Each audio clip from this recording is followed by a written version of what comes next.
I didn't think they was going to go after Cubans. We are not the bad people. I vote Trump because he wants to help the people, but this is not right.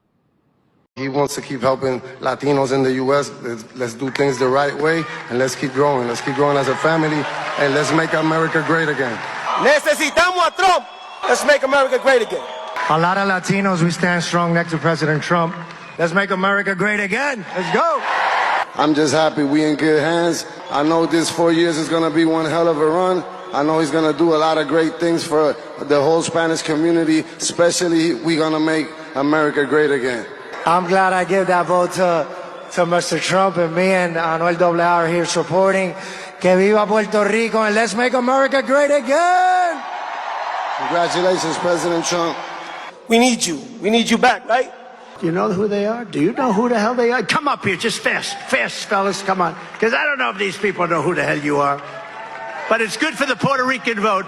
Nikki Jam, do you know Nikki? She's hot. Being from Miami, I don't know how to feel about Cubans being in their find out era. Because they took over Miami, and it was to the point where you couldn't even find a job unless you spoke Spanish. And even if you spoke Spanish and you wasn't Cuban, you wasn't getting that job. And I give them a lot of credit because before their family or friends would leave Cuba, they would already have a job, a car, and a place to stay by the time they reached Miami. Like, they really set up their people very, very well. They even had a wet foot, dry foot policy.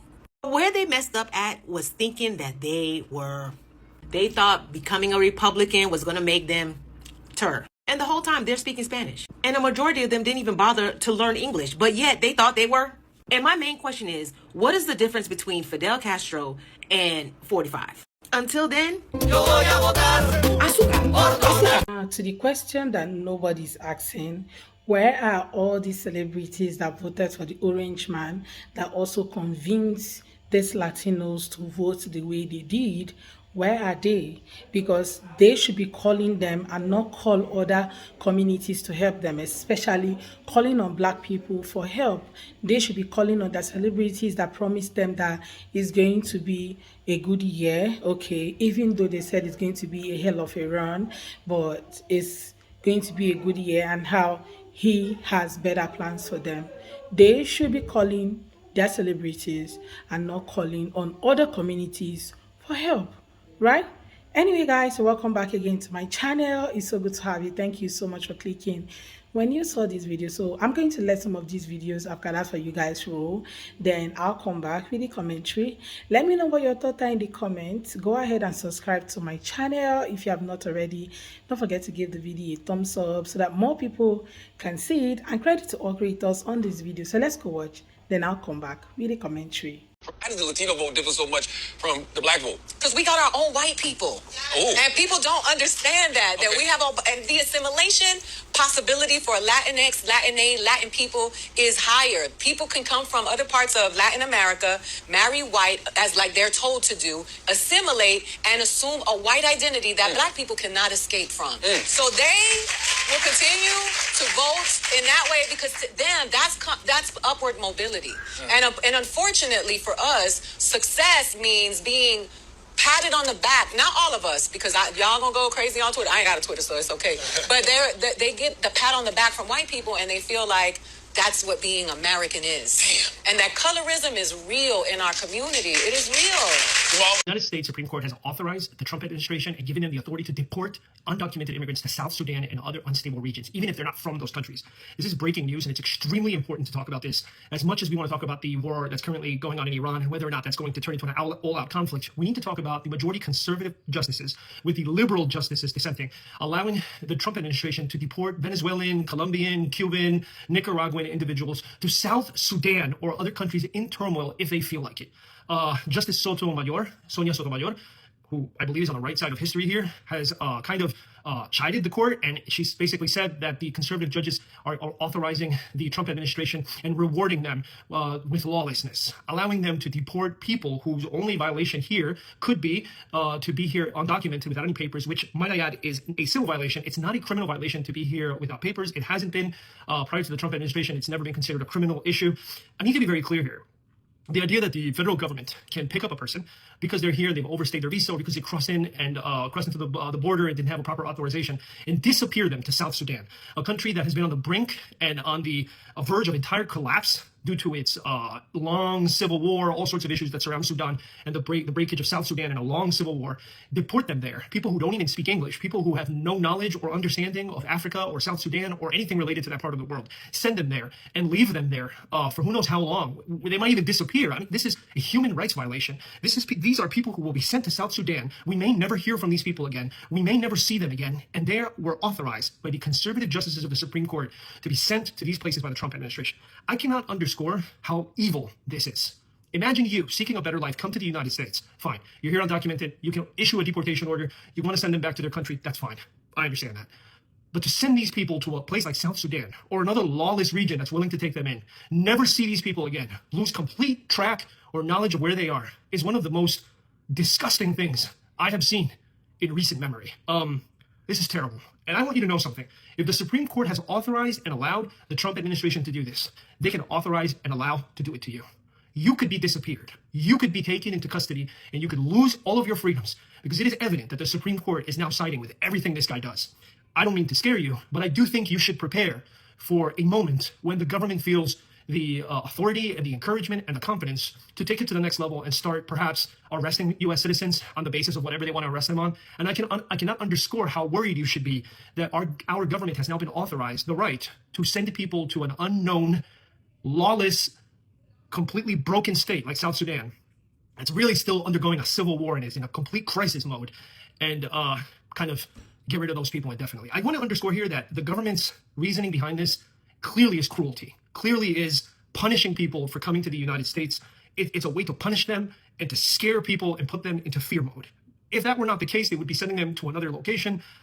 We've seen them already do this with El Salvador, and we really don't know we really don't know where this is going. Now that the Supreme Court has authorized them to deport these individuals, I mean, at any moment, these people, undocumented immigrants here in the United States, could end up disappeared into Africa.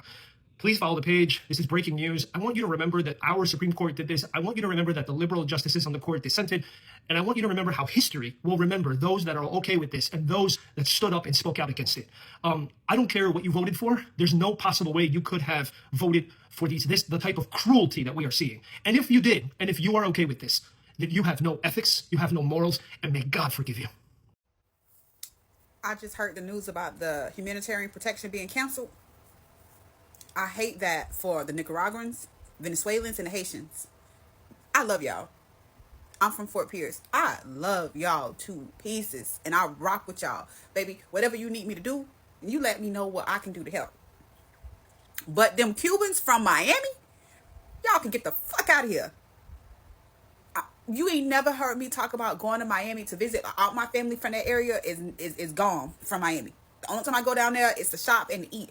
I don't fuck around with South Beach. I don't fuck around with Miami Cubans. They turn Florida red. They racist. And I tell every group of young kids, do not go down there supporting their business, because they don't fuck around with y'all. They don't like us.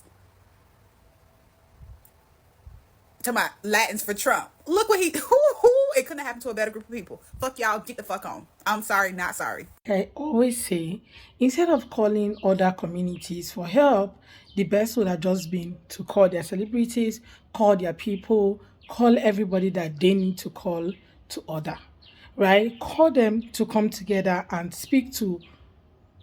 So you voted against somebody, you voted for somebody who promised you that they were going to deport lots of people, right?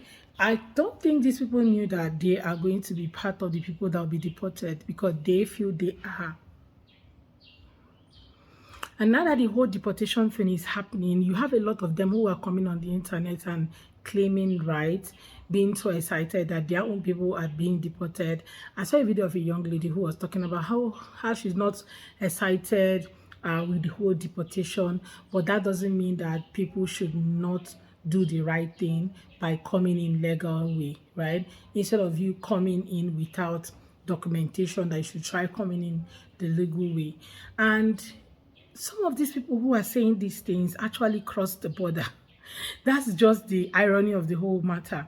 Like, your parents, somebody around you crossed the border, came into the country illegally, and all of a sudden you got your stay in the country. Now you are not against other people coming in. Like I always say, I am all for people coming to a country legally. Get your documentation right, because your heart will not even be at peace. Okay, each time you see the police, you are scared. There's some move you cannot even make because you are scared. You don't know what will happen. They might ask you to bring your documentation. There's some jobs you cannot apply for.